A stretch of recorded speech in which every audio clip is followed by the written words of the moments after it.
Another bottle, party with some models, fast cars, superstars, meet the club tomorrow. Perdoa, Party with some esta eres tú. stars, superstars, meet the Pero, club tomorrow. pero tú eres Rosa. Son a mismiña. A TikTok é redeira. Bueno, facemos o que podemos. Pois nas redes empecé con 14 anos. Acabei o colegio do mar logo, pois metime a redeira. Preguntéche polas redes e tú tirache por as redes. Pero pregúntaxe por o TikTok. Cando Polo empezaste? TikTok. Pois polo TikTok empecé na pandemia. Como a maioría da xente, o aburrimento, pois era o que facía. Canto tempo estuveche? Pois estuve en 5 anos. A verdade que me apasionaba o traballo, é moi ben. O que pasa que as condicións daquela eran moi malas. Para empezar non había seguro. E despois eu, por exemplo, cando empecé cobraba 500 pesetas ao día. E decidín cambiar para as fábricas. E nas fábricas botei 15 anos.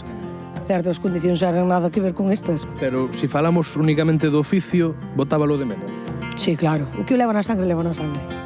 Meu pai enfermou e tuve que deixar a fábrica. E a raíz de estar aí, pois un barco veume ofrecer outra vez volver a ser redeira. Con millores condicións. Nada que ver, sí, sí.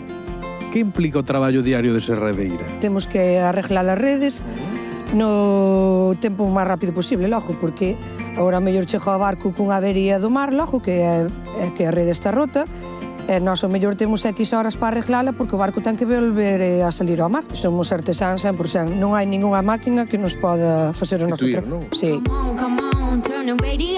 Rosa, este foi o inicio do teu periplo en TikTok en particular, non? Sí, pode dicir que sí. Foi o meu salto á fama.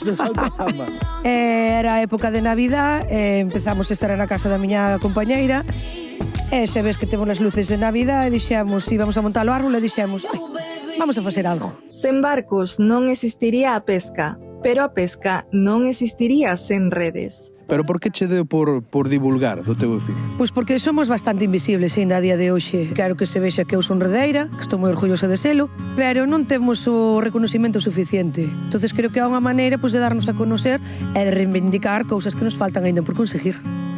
Hola, boas! Hola, moi boas! Que tal? Estou aquí con Iván e Antón de Hora Galega. Estamos facendo un reportaxe con Rosa porque descubrimos que é unha redeira das redes sociais e das redes físicas daqui do mar. As redes sempre van por diante de todo. Por diante, as físicas principalmente, non? Que son as que dan de comer. Primeiro as do mar, despois as de terra. Vémonos! Rosa. Chao, chao!